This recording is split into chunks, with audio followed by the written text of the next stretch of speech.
A young elephant calf stands alone at the edge of a watering hole, her trunk trembling in the dark. The herd has moved ahead, chasing the scent of fresh grass beyond the ridge. She doesn't notice. She's too busy splashing, too busy playing in water still warm from the day's sun. Somewhere in the tall grass, eyes are watching. She lifts her head. A sound. Not the wind, not her mother's footsteps. Something lower, something closer. She tries to call out. Her voice is small, high-pitched, swallowed by the night. She tries to run toward the herd, but her legs are still clumsy, still learning the weight of her own body. She tries to hide behind a termite mound. It isn't tall enough. Nothing works. The grass moves again, closer this time. A shape emerges, low, golden, deliberate. A lioness. Then another, and another. 5 lionesses, spread in a loose crescent, closing the distance one silent step at a time. The calf freezes. It's the only weapon she has left. But freezing won't save her. Not tonight. Not against 5. Meanwhile, half a kilometer away, a rumble rises from deep within another elephant's chest beating. It's a sound too low for human ears, but one that travels for miles through the ground itself.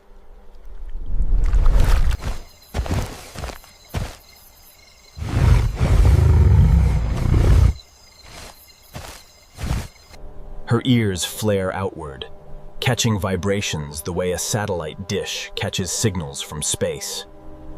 Something is wrong. She knows it before she even turns around.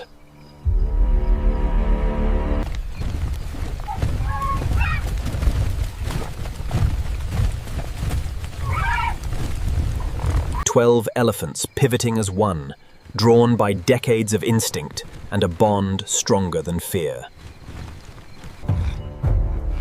This is when everything changes for the wildebeest calf, standing alone in the dark. The matriarch moves fast for an animal her size, faster than most predators expect. 6 tons of muscle and memory, thundering across dry earth. Behind her, the herd fans out into formation. It isn't random, it's practiced, it's ancient. The younger females position themselves on the outer edges. The older ones, the ones who have done this before, move toward the center, toward where the danger is. Within seconds, the lionesses sense the shift. Predators that were creeping now hesitate. A hunt built on stealth cannot survive against a wall of muscle bearing down at full speed. Instead, she plants herself between the calf and the lionesses, ears spread wide, trunk raised high.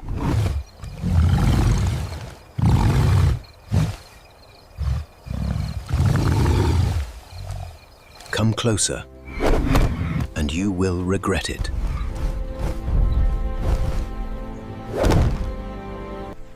One by one, the rest of the herd arrives, closing the gap around the calf. Until she's completely surrounded, a small, trembling shape hidden inside a fortress of gray skin and legs like tree trunks. This is why elephants live in herds instead of alone. A single elephant, however large, is vulnerable to a coordinated pride. But a herd is something else entirely, a living wall, each member covering the blind spots of the one beside her. Every fold of skin on the matriarch's forehead, every scar along her ears, tells a story of encounters like this one, going back 40 years or more. She has seen lions before. She knows their patience. She knows their limits. And she knows something else too, something almost impossible to put into words. Elephants remember. They remember the calls of family members separated for years. They remember danger, and they remember safety.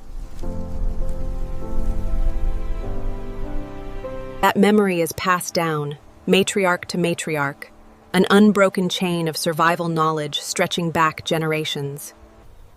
The calf presses herself against her mother's side, half hidden beneath the curve of her belly. Safe for now, Foy, but the danger hasn't passed. Not yet. The lionesses don't retreat. They circle instead, testing, probing for weakness. A gap in the wall, a hesitation, anything. One lioness darts forward, low and fast, testing the herd's nerve. The matriarch doesn't flinch. She charges. It's only 3 strides, but it's enough. The lioness scrambles backward, snarling, echoing across the water. The other elephants trumpet in unison, a cranedend, a sound designed to overwhelm, to confuse, to remind every predator within earshot exactly what they're dealing with. Seconds stretch into what feels like minutes. The lions regroup at a distance, calculating. 5 against 12 is no longer a hunt. It's a losing battle, and lions, for all their power, are not reckless. They are strategists. And tonight, the math doesn't favor them.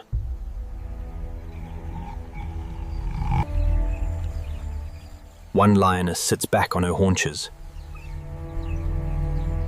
Then another. The tension in their shoulders eases, replaced by something closer to resignation.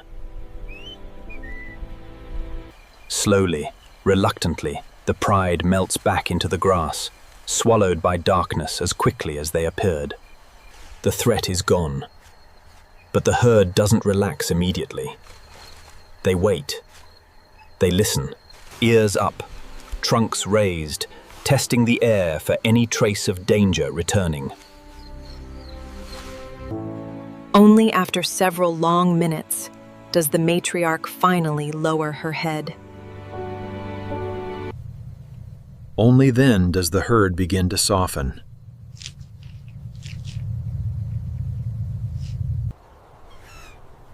The calf lets out a sound, homey, somewhere between a squeak and a sigh fromy.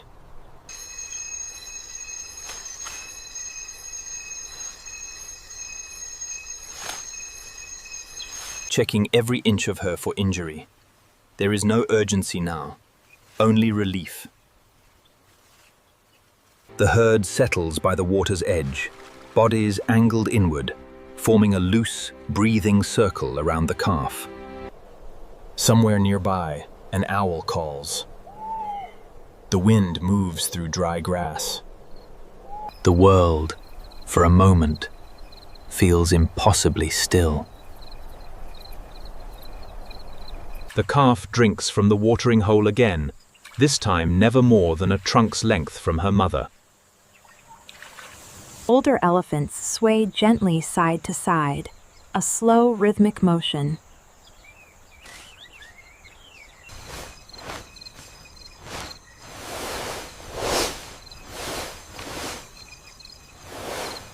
It's the sound of nothing happening. And after everything that just occurred, that sound is everything.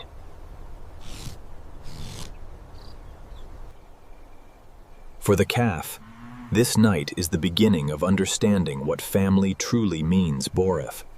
That safety isn't something she has to find alone.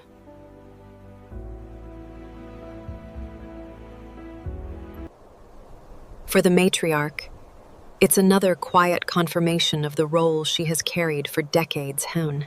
Not the strongest fighter, but the one who remembers, who leads, who holds the pod together when it matters most.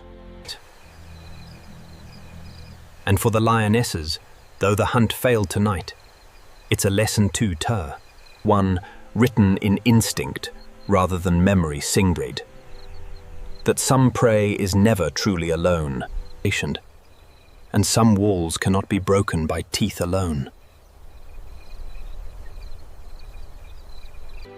By morning, the watering hole looks just as it always has.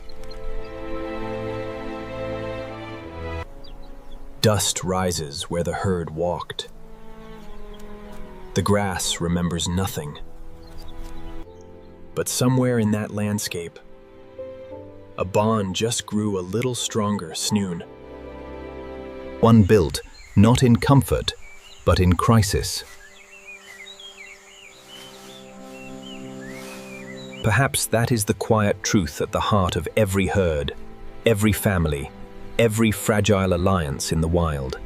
Survival was never meant to be faced alone.